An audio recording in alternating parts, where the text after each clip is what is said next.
Hello everyone and welcome back to that one playthrough of MMORPG Tycoon 2. I am Kyle once again and you join me back in the magnificent land of Shatterstone to check out a little bit more of our new Port City build that we've been working on in the last couple of episodes. So we've started doing a little bit of detailing as we've gone through some portions of this. We've got a little tiny bit of an entrance which we'll have to kind of, I think, crowd up a little bit here on the pathway between Eastwash and this new province. And then as we kind of move into what is purely and definitely Angari territory, we'll start fleshing out some more details, some more little facets of the forest here. Not 100% sure if I'm going to be doing any quest building today, but you never know. I think what I'd like to do to start off with is clean up some of the visuals. Now I noticed in a couple of spots, if I come and line myself up kind of right here, some of these trees just look like they are just laid out in a line. That's not necessarily a problem. I think what I will probably do is end up shifting a couple of these. So, for example, if I just kind of move these like off to the side just a bit, just a smidge. You know, obviously moving things is going to create a little bit of holes in the canopy, which might let light through. This one didn't really do all that much, so it's not that big of an issue. Ultimately, what it does, though, is it creates a little bit more of a barrier. So as people are kind of going through on the path, I don't want them to necessarily just see this like big opening gap where you see that focal point out in the distance. In this specific regard, there's another spot where I do want that focal point, and I'll explain why. There are certain things I want to feel like they're a little bit secretive, like a player wouldn't necessarily see it until they were assigned that as a quest. So in that regard, if I take our trees, we'll shrink them down so they're not, you know, the good old-fashioned giga trees. And we'll make them big enough so that they kind of go up to the canopy a little bit. But I want to create a good coverage of, like, you know, you see something potentially out there, but you're not quite 100% sure what it is. And I'm okay if these trees tend to be a little bit crowded, I guess, leading to that point. We're creating some smaller trees just to create, again, focal barriers. I'm going to do a few other things to make some barriers in here as well. Not just trees. Yeah, I want it to feel like as you're walking down this path, you don't necessarily have that eye-catching moment of like, oh, I see this definite big giant object in the distance, but at the same time, I want people to catch something that's slightly off. So like obviously the color of that tree trunk that the house sits on top of is substantially different, but it's not inviting them in per se. Now inversely, if I follow the path this direction, I actually want this respawn point that's out in the distance here to be a little bit of an eye-catching focal moment. Now in this regard, when you really get down to the path, you don't see anything. So what we want to try and do is get something that's going to draw the player's attention up to perhaps this point right here, so then they have a lookout point and they say, oh, what the heck is that out in the distance? Now, I am perfectly aware that in the situation where somebody dies, they would potentially just respawn there. I'm planning on changing this. I'll probably move the respawn point close by, like probably maybe even next to this tree here would be a good spot. I'm going to leave it here now though, because I'm thinking this is going to be a dungeon entrance point, and it's going to have some relationship potentially with the castle that's on the other side. Of course, the castle on the other side, I'm already planning that is going to itself be a dungeon already. So things may change to some extent, but I want there to be a lore connection in between the mountain here and where these kind of three provinces connect. Not to get too far ahead of ourselves, because I'm not building dungeons yet until that patch is kind of, you know, completely fleshed out and ready to go for public use. Alright, so how might we get somebody to get their attention up here? Well, that's just a couple easy ways we can do it. The easiest is going to be to add more inn space. We only have one inn in this entire province, so I'm thinking it'd be a good place to go ahead and drop, where is it, this one, the Sylvan Inn, just because it's got that foresty look. I kind of want to, let's ingrain it in the hillside like we've done in previous ones. Just like that would be a good spot. Yeah, I like that. Makes it look like it's bigger. Ooh, let's maybe rotate just so it feels like everything is relatively visible. Yeah, that actually feels really good there. I like that. I wish I could maybe get this backed up into the rock there, but we could always add another rock if I feel like it's necessary. Alright, so we'll do that. And then pathwise we can always connect it. I said we can connect it. Why are you not giving me... Intersects a building. I don't think it intersects the building. Go like that. So it kind of goes straight up. We'll create maybe like some obstruction here with some more visuals.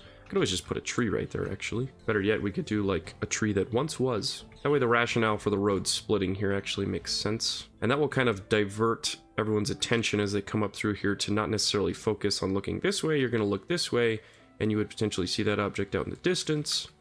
We can also add to that a little bit. We'll add some fencing.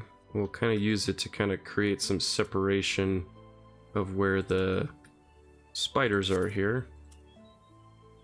So people feel like there's kind of a realm of safety. We'll kind of do it like that. And then I'm kind of getting a little ahead of myself, but I will put a little Angari Ranger quest giver here, and I think it'd be good to just have somebody situated.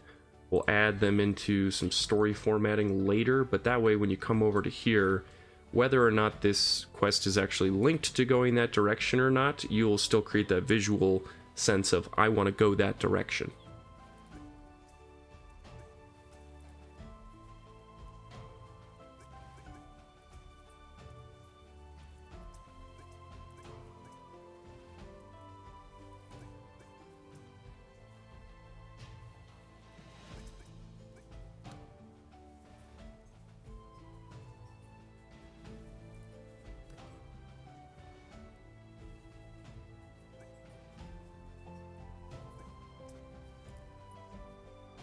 Alright, so just a little bit of, random detailing I threw in here. A couple of logs to make it feel like, something had originally been cut down or fell down to some extent.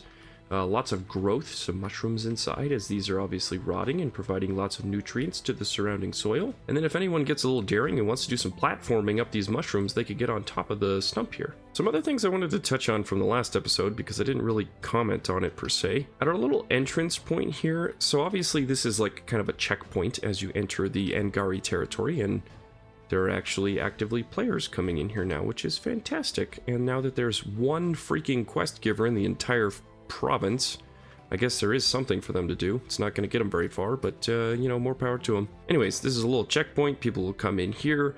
This is a little watchtower. Well, it's two watchtowers. The main watchtower, which is kind of a defensive position, but then this guy right here, he's going to get signals potentially from the other side here, and what is going to happen is as he sees either an assault or an attack or something that shouldn't be happening occurring, or he gets a signal from the other Angari in the other province, he will then run across these platforms to the other platform here, and then he's going to signal to the guys way over here. Now you can barely see beyond the rock. You can see the other tower, so they would essentially do some like semaphore flag signaling, I guess, in a way maybe. And then if we zip all the way over to the other one, these guys are then going to get that signal from the distant one way over there, and then they're going to be able to signal into the actual main province, the capital of Angalore, to give any messaging, warnings, whatever needs to be done. So that was the entire premise of putting those towers in. I wanted them to actually have a purpose. Okay, I think I want to flesh this out a little bit. We're going to throw in trees and such that fit both provinces, kind of see if we can make a little bit of a transitional piece. Yeah, these are the trees I need. We will make sure they are not aligning to surface.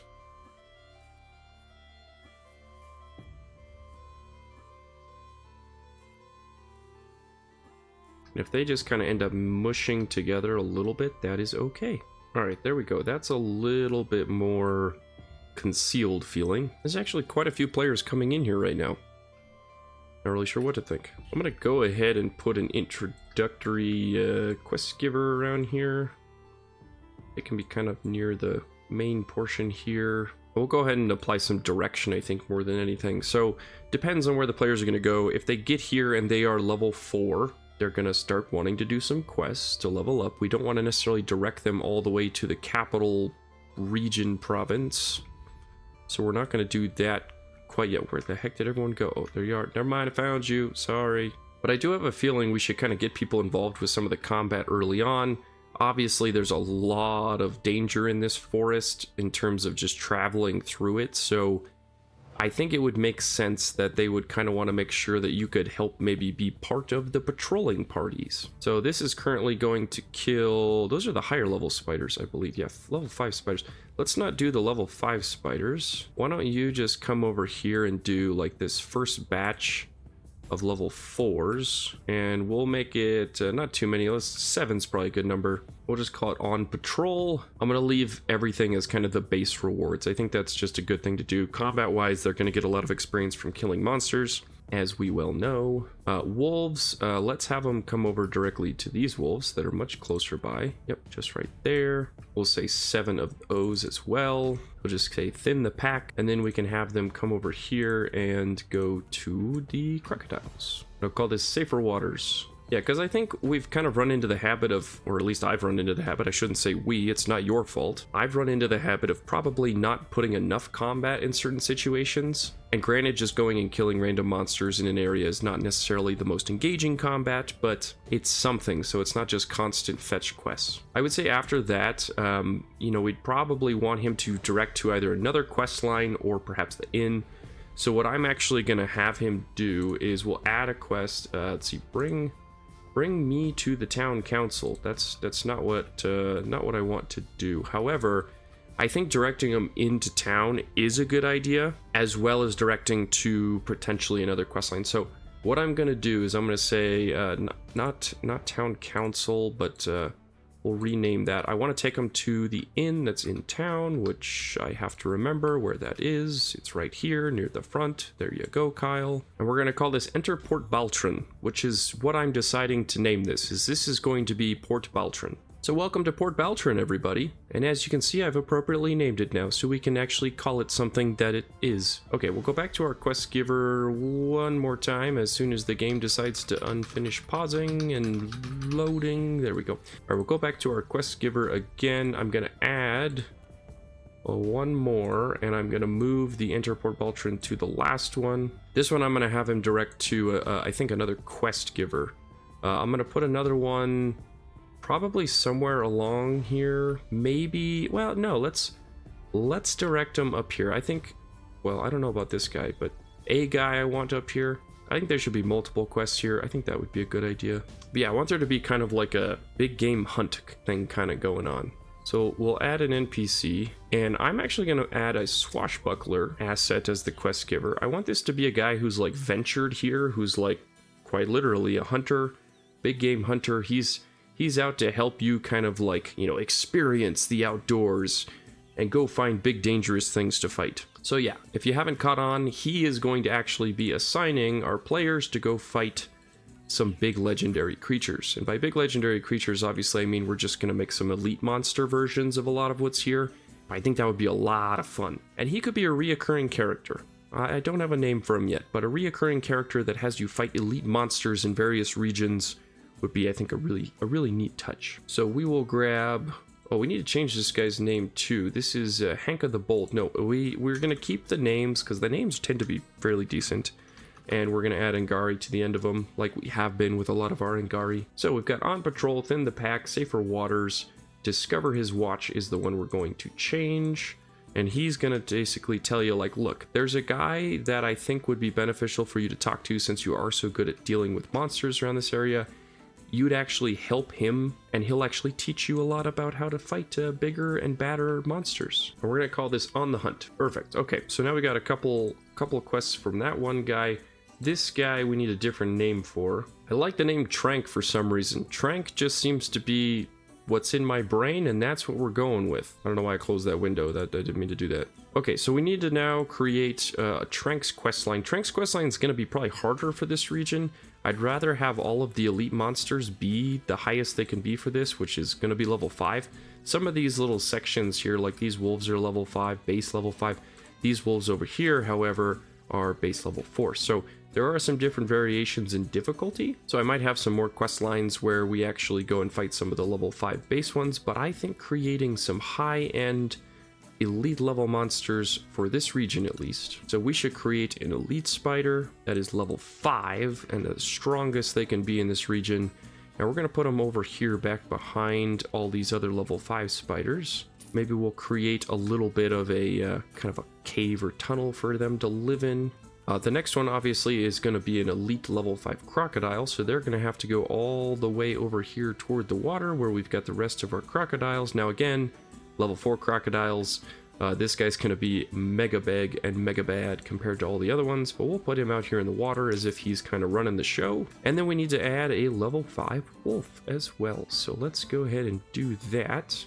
Our level 5 wolf, I'm thinking maybe just be right in the middle here somewhere. Yeah, like just being a big terrifying presence right here in the middle of the forest would be an awesome feature. Okay, so now basically what we've done is I want to create this presence in this forest that the Angari, one, know that this is a dangerous place, but they're also not here to like thin it out so much that it becomes a desolate, unlively area. They live in the forest, they accept the forest, they acknowledge the forest, they give the forests all due respect that they should be giving it. They live in a vast portion of it back behind this mountain set. They do their job to make sure the animals don't run too rampant and it's safe enough for their normal daily practices of business and community building and whatever else Angari do for fun, but they enjoy the hunt as well. They are very combat-oriented culture. They feel it's very necessary to become one with nature by also showing that you can be combative, as well as show your dominance over the rest of nature. Basically, the point I'm trying to make is they're not going to build like more town and stuff out into the forest. They're not going to chop down all the trees to get rid of it. They're going to let it be it, but they're going to have fun with it along the way.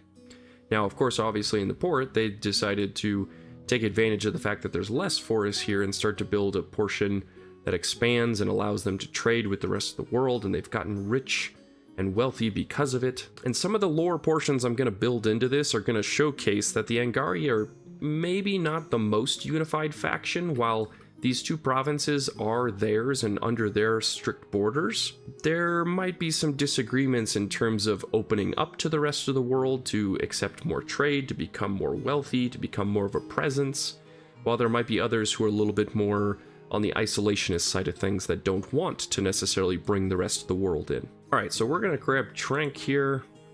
We're going to change his quest lines. The first one, let's go ahead and have people take on the crocodile. I think the crocodile elite would be pretty tough, I'm imagining. I'll have to check what some of their abilities are at these levels, because it could get pretty spicy, I think. This says debate Bloodfrost. We're not going to debate him. We're just going to say take on Bloodfrost. And I want these to be some really good rewards, too, as far as the experience goes. I think just like giving away experience at this point in massive dumps. I know I've been calculating for each region, and I will calculate for this region to verify that it has enough experience to give the players the appropriate level gains. However, on some of these, I'm just gonna start to go a little buck wild, maybe.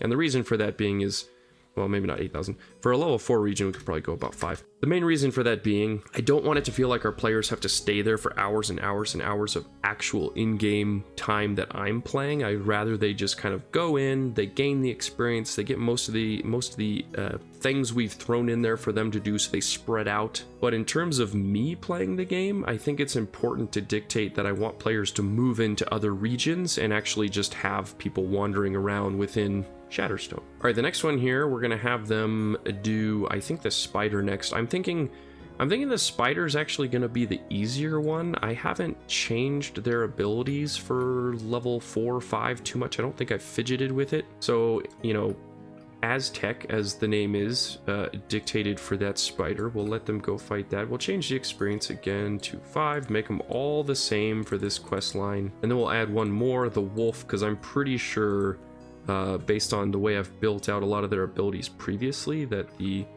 primary big wolf here is gonna be the hardest one. I don't know if I like a wolf named Puzzle. We're gonna call him Hanzar, the elite wolf Hanzar. Go back to Trank. Yes, and now we've got, we'll just have to change his name here. We'll say Slay Hanzar. Again, another 5,000 XP. So yeah, he's gonna sit you at 15,000 XP. And I can always add more. There's a chance that we add, you know, potentially another monster. I could always add a bear or something, considering that I've got spiders, wolves, crocodiles. Yeah, we could use bears here. That could be a thing. Maybe we should just do that since we're on the topic. What else we got here that would make sense? I don't necessarily want to create a new one in this region. So yeah, let's go ahead and take the bear, because I don't know if I've had any high level bears. Granted, this is only level 5 still, so it's not exactly the highest level bear. Let's create a little bear Oh, we could make a little bear cave or something over here. We'll create elite bear. Let's grab Trank, make sure we add a quest. We need number 4, and we'll have it go interview pros. I don't know if pros is the right name for a bear. We'll call him Yevi. I think Yevi sounds like a good name. Now, here's a quick question. If I end up taking that quest that's already been named, if I edit and do select again, if I select him, will it change? It does. It says beat Yevi now. So it actually changes the name based on me changing the name of the character. Awesome. All right, so now this guy is sitting at 20,000 experience. For level 4 or 5, that is massive. So if somebody decided to team up with a party and decide to go on the grand hunt that is Trank's adventure of hunting down all the elite animals in this region, you could level up pretty dang fast. And that's the kind of stuff I want to focus on, is making sure that as players go through this, obviously it's not a real game, so I don't care if people get like a grand experience. If they come in and all these quests are laid out and the players randomly, based on their AI, decide where to go, what quests to do, I'd rather they just level up in a manageable amount of time, so that it feels like, again, we're not dealing with this crowded factor that we're getting in Brightwood as an example. Like, I need these players to move on. So what I might end up doing is making it so that in Brightwood, it takes like 5 quests and then boom, you're kind of done and able to move on.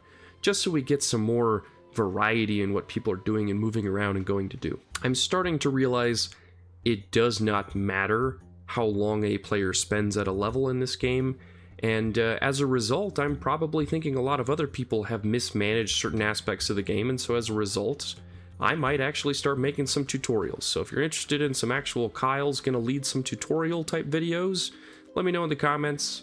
Let me know on the Discord as well, things that you feel like you'd like more in-depth understanding of, and I'd like to do more experimenting so I could actually help out this community a little bit more, rather than just being the guy who builds random crap on the internet. All right, sales pitch is over for the day. Let's move back on to some fun stuff. Okay, I'm gonna use a little trick I've done in the past. I think I did this mostly in Zephyr, but I like to create paths that like get the player to kind of reconnect and go through a very specific path. So I'm gonna kind of like have this go like that, and this is gonna feel like it's kind of a little bit of a ruined path is the goal. But the overarching goal here is the player's AI will connect between the edge of the path here to the edge of the path there. So even though there's no path there, they will kind of direct themselves in that fashion. Now, what I'm also going to do, does not matter what thing I choose, but I'm going to kind of eat away a little bit of these monster zones, just so there is a safe walking path through here, because I want people to be able to access that, especially because right now that is the respawn point. So we'll do that to kind of create some safety there. I don't want there to necessarily be safety through this. If you're going to venture out into the forest this direction to eventually get to this landmark, you're going to have to deal with that on your own, or just get a party so you don't get dead. And yeah, there's a ton of variety of people coming in here now. I don't know where they're all going necessarily. They might just be headed straight in toward the inn space, because there's going to be inn space here. But to be frank, like, I mean, they're able to go either direction. So once they finish in Eastwash, they can go to Zephyr, or they can come down here to Baltron. I'm just really excited that people are actually at a level where this makes sense and is applicable. So I'm kind of curious too, like, how many people are out here in Zephyr? I mean, there's a good number of people that, oh yeah, you're gonna get killed by worms, my friend. You better be careful out there. Yeah, there's probably a lot of people walking through, they're dying and ending up at this respawn point up here. And whoa, can't see, where am I? As a result, they're coming down here and they're just getting dogpiled by worms. Now, again, the goal of this was, yeah, that's a hard area to cross, assuming people would just do the smarter thing and take the airship. But if they decide not to take the airship, I cannot help them. Sorry, I'm getting sidetracked like a lot, just frustrated with, you know, dumb players. I should probably do this upgrade, speaking of dumb players. Alright, I'm gonna go back into Gibbs again. I've been doing a lot of that, I know, but I just want combat to people to, you know, feel like they're getting more rewards out of everything. Okay, I'm gonna finish this bet. I'm kind of motivated to kind of work on how this looks visually now. My brain has really oriented itself towards saying, yes, this is the area I want to fix up today. Now, with that being said, I think I actually want to delete this segment of fence, and then maybe we go a little more specific with it. So we're gonna grab like that. So that way, I mean, granted, if they wanted to, I'm pretty sure they can move through walls, but now there's a definitive, like, I'm gonna go this way and connect to that path. All right, I want this to feel, I actually want this whole forest to feel a lot more crowded, in the sense that, like, yeah, I need more visual obstruction through a lot of this. I want it to feel like there's a reason why the Angari created these kind of messaging posts, is because there's gonna be just literally a tiny window to be able to see what's down there. And there kind of already is, but I just don't want there to be anything else. Like, they intentionally cut a tiny window to be able to see what's going on. Right here, I want there to be like this tiny window where I just see that building right there. And you know what I could do? I'm not going to, nobody get too far ahead of themselves here with this. I'm not actually going to create the dungeon. Don't get too excited. Put your britches back on. I'm gonna kind of create the dungeon entrance here. Oh, it's gonna delete some stuff. So let's go back. Let's go back to our secret island where we make sure things don't get deleted. I'm gonna make sure, yeah, not yet active. Let's move it over here. I don't think this should break my game in any stretch. Okay, we'll put that there for now. I need to move this respawn point. I'm gonna put it kind of right here. That does mess with the ground a tidbit. Oh, I don't want it too close to our friend the bear. Maybe if I kind of tuck it in here? Yeah, I could tuck it in to these trees slightly. We'll kind of shift these out.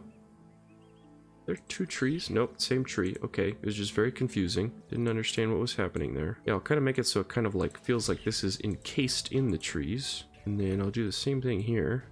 Well, that's rotating the wrong way. My bad. Yeah, we'll kind of go... Oh, what's a good section here? Oh, yeah, like that. Open that up to there. Place that. And then I'm actually going to chew away more away from this, so it feels even safer compared to where those spiders are. And then this... I'm not sure I even like the cave. What else do I got here? What are my options? I mean, maybe jungle temple? That kind of... It might kind of work. It's just not quite the right theme. I need a few more themes. I don't know if I like... I mean, this looks like, you know, Death Dungeon. This is obviously a sewer. I don't want it to be a house. Definitely can't be the Arid Temple. One, it's way too big and just doesn't fit the theme. And I don't want it to be Big Dragony Mouth. So, yeah, I guess this is what I'm doing now. Hopefully there will be more. I'm sure there will be more. I'm sure Trevor and all the wonderful people at Vector Storm are doing amazing, wonderful things, as they usually do.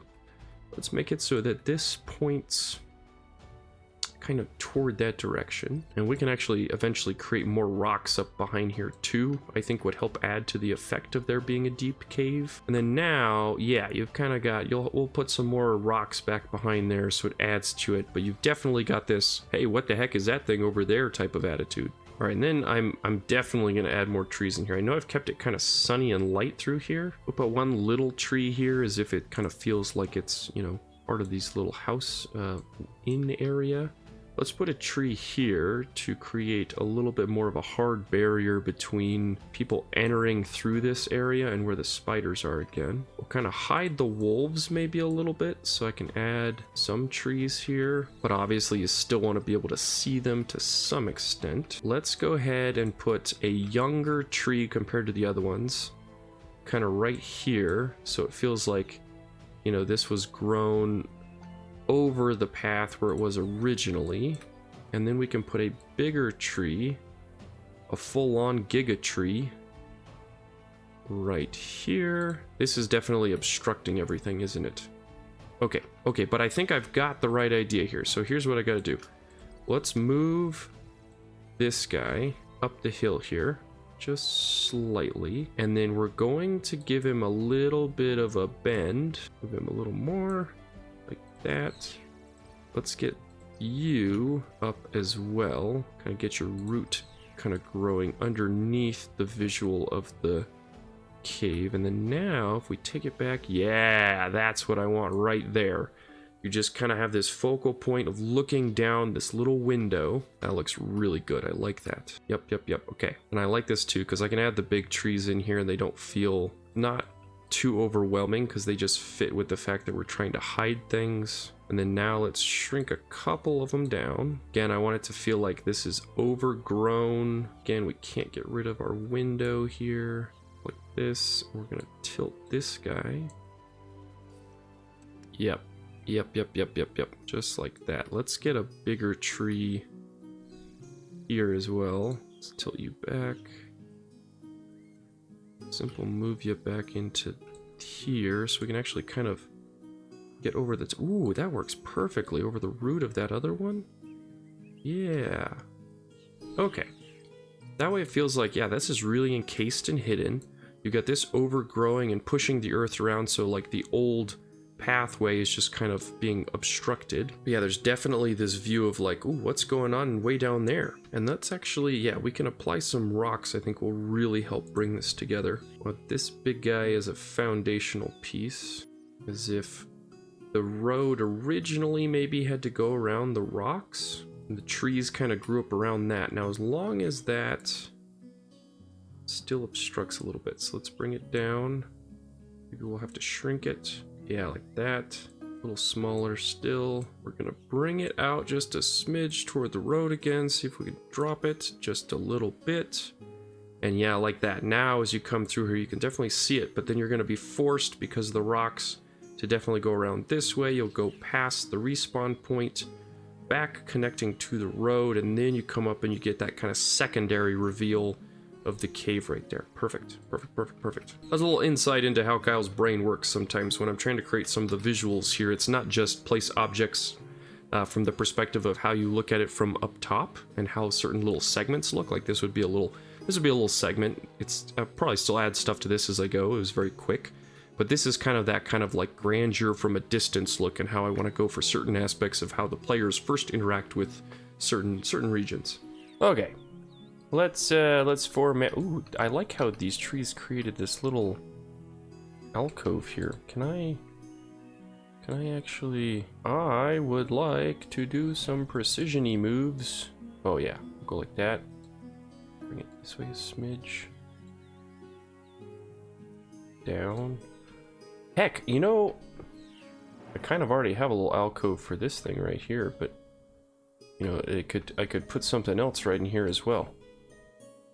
I kind of want these to cover up a bit more. Wonder if I could just create one more tree here. It would look really clustered, but like, why not have one just super cluster? Ooh, yeah, that's good right there. Just go ahead and place you as is.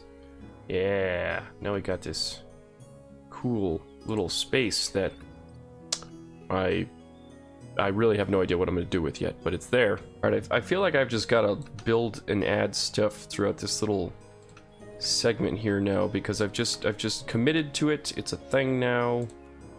Gotta just roll with it. So I don't really know what I'm adding here or why, but I'm adding. It's a thing. It's happening. And we should add some barrels over here, because we need barrels.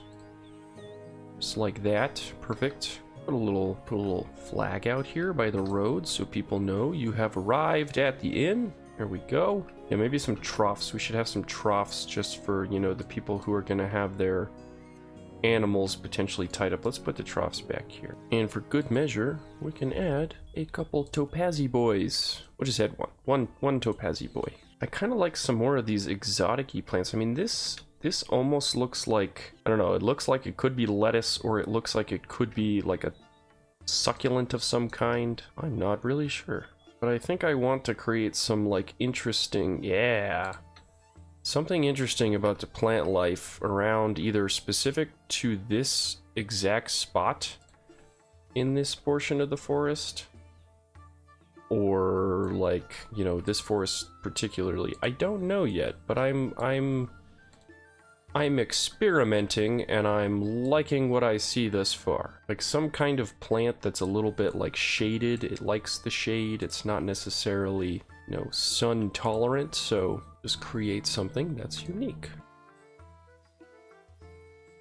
We'll have to kind of go crazy and put these in a lot of places to make it more fluid and dynamic in terms of how it looks throughout everywhere, but for the time being, we'll just make it part of the character of this specific spot. I think I did use this as like lettuce though in Moonhaven at one point, kind of like a red lettuce, but here it is not lettuce. It is a different plant, unrelated to lettuce. I like the idea of kind of putting little clusters, sort of. Also have some independent ones, though. Always good to have some independence. One back here, yeah, just like that. You can put one. That tree. Oh yeah, this is coming together now, if I do say so myself. Look at this.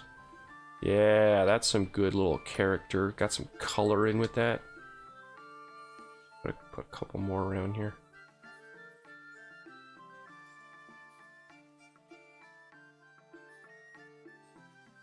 Yeah, that's some good color and character added in there. I really like that. I kind of like these twisted, viney flowers as well. I don't know if they're gonna go... Maybe we make this a little more rare. Just like a few spots scattered around.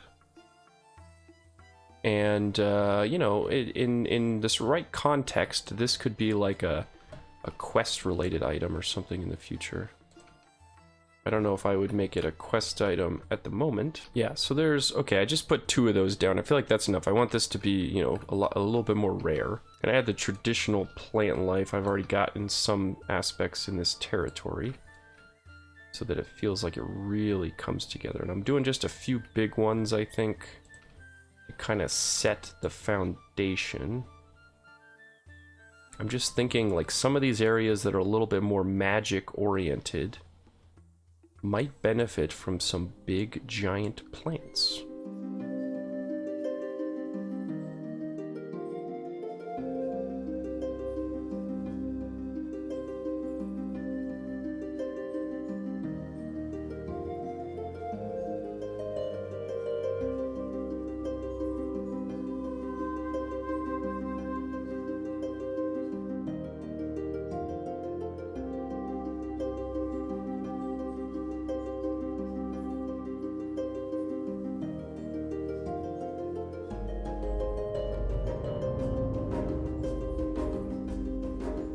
Yeah, we'll kind of create that overgrown effect like I was talking about through where the path kind of collides here with the trees. Brief moment of light here, which I kind of like as you lead up to the cave here. And I'll probably do one more round of this, a little bit smaller.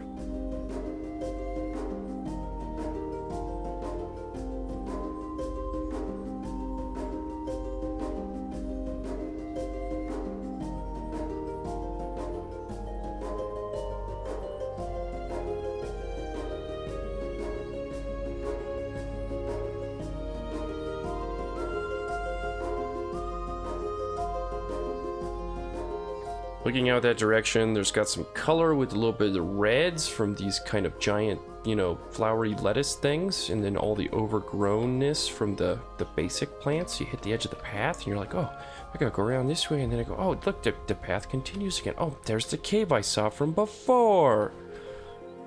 I know. I am a genius. Go ahead, leave the comments. Just leave comments that say, Kyle, you are a genius. Tooting my own horn aside, though, I think that's coming together nicely. I like the aesthetic of it. Like, it's normal kind of fern plant look, you know, but then you've got these kind of more phantasmic large plants next to it. So the rest of this looks like crap now compared to that. I don't know, maybe we can add something lore-wise as to why the plants here are a little different in this corner leading up to that portion where the cave is. Oh, we should probably give our bear a home. I know I said I would give the bear a home. I should probably do that.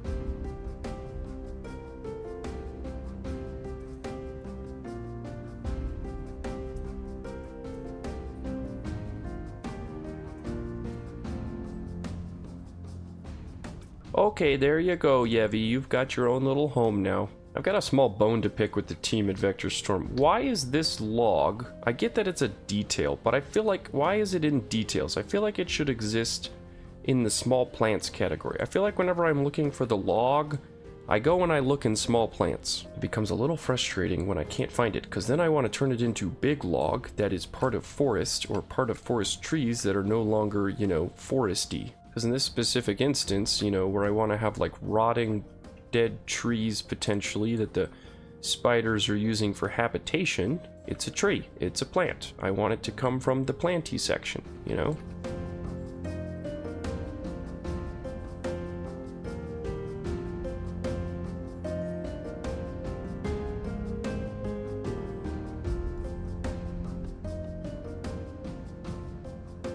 Okay, and then I want to use some of these spidery web sections that look like they're like pylons. Like maybe this is something that's supposed to kind of coordinate with dungeons, I would assume. But for now, they're going to work really well for me to create like cool little like sideways structures inside these logs.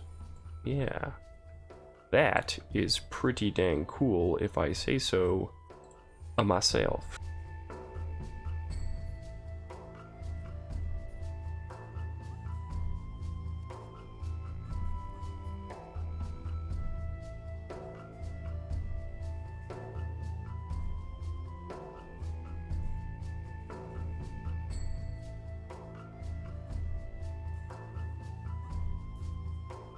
Okay, got some good little spider home sections set up. We can make that a part of a quest line too, maybe again. I know we did something similar in Eastwash, so I don't want to repeat too much, especially considering the players from Eastwash are going to be coming directly over into this region.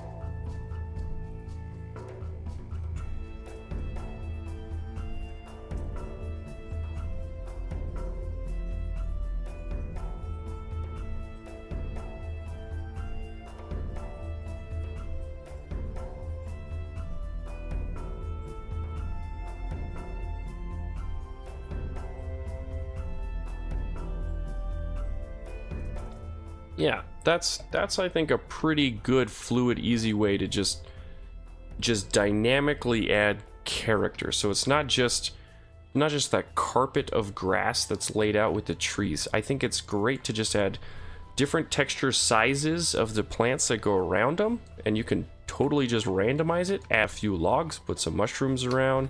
You got the spider theme with the eggs going in there, and then once you go back into interact mode down here at the bottom, and it gets rid of that kind of glossy overlay or that colored look of where the monster zone is, you really can see what that looks like. And I actually really think that came out very, very, very, very good indeed. You know, considering that's a, let me check the clock. Yeah, that was maybe like 15 minutes I spent just on kind of throwing in the textures of the plants and everything there. Now, obviously, as soon as you look back over in this direction against these rocks, you kind of lose that flare again. Because yeah, there's going to need to be more detailing done around where the wolves are here now, around through these rocks. But yeah, it doesn't take too much time to kind of just flesh it out. And you know, kind of in this area now, if we look from the road, this whole zone where the spiders are, up through this portion, the road to our cave, everything flows really dynamically. And that's all I want to get out of those little kind of texture moments. It's going to take some thought to figure out how I'm going to kind of divide up these little wolf zones, because I want them to feel like there's some division. It's gonna take a little more thought. They might be more rocks. And I think I have an idea. We'll have to see how it turns out. This one will be a little more open, fluid, like the spider zone is here, I think, as we head down toward the crocodiles. But yeah, I think I have one idea I'd like to get started before I finish for today's episode. And yeah, for the most part, I think what it should do is follow the theme of all of this other kind of ancient construction. Again, I think I commented on this before. Maybe it was only in the comments of a video I commented on it, not actually in a video. But yeah, the Angari, they didn't build any of this. They would gladly take credit for it, however, but they did not build these grand statuesque archways and everything. These are ancient civilization remains of sorts that were just so well built that they currently stand tall to this day. Real quick, I am going to do the upgrade. We're going to go back into Gibbs again, and our next upgrade actually should give us a primary upgrade which I know a lot of you have been waiting for, and you've been very patient, and I have been trying to do a better job of upgrading. Is I think I want to add another one of these stone towers. I need to make sure it's not going to delete trees, though. Then we'll move it back into kind of the depths of the forest here. I'm going to put it not too far from our kind of main wolf here. Maybe... I don't want it to feel like it's too organized in terms of the trees. It is just a ruin. Maybe we'll position it back about here. And I want it to kind of go up into the trees and get lost, as if the trees grew far after the fact. And then I want some other grand remains here. And I'm going to play around with this quite a bit. I'm using the kind of flat half arch piece here. Let's just say I want to do some just weird, crazy stuff with this right now. As if there was a massive, massive structure here at one point. And I need to do this in a manner that obviously doesn't slice through trees too drastically. We might be able to scale these down slightly.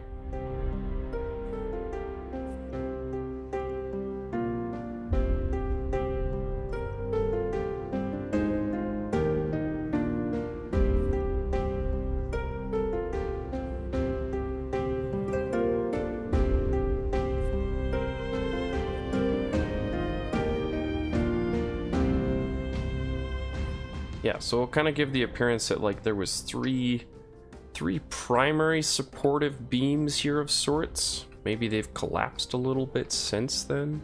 Then I'm kind of just gonna add some other random positioned pillars and whatnot, because I want it to feel like you just have no clue what's going on here.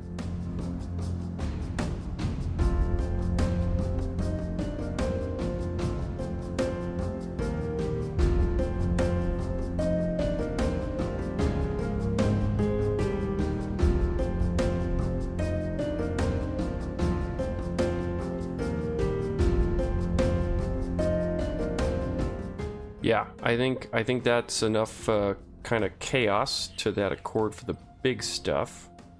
So that way, yeah, the path kind of really just gets chopped up and divided here by the rocks. You got one path that goes up towards this direction, obviously, and then this way is going to go underneath this rock toward the port. Yeah, now this really feels like it's got some just questionable, confusing chaos, and that's what I want. I want it to feel like, okay, yeah, there's giant rocks, sure, I get it, but when you really dig into it, there was some significantly intentional shape to a lot of this.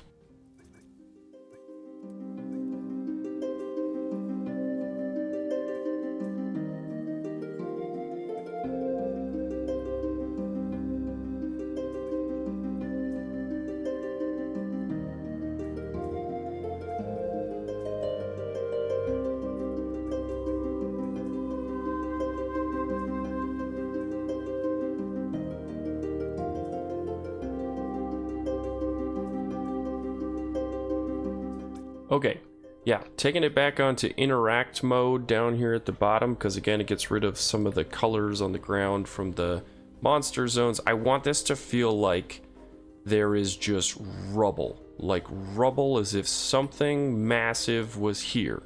It's not necessarily something you see right away, because it does just look like a collection of rocks. Yeah, I want it to feel like some grand, giant structure was in place, and it's long gone. And if you're smart enough, you'll see some of the structured pieces that are kind of lying still connected in some pieces.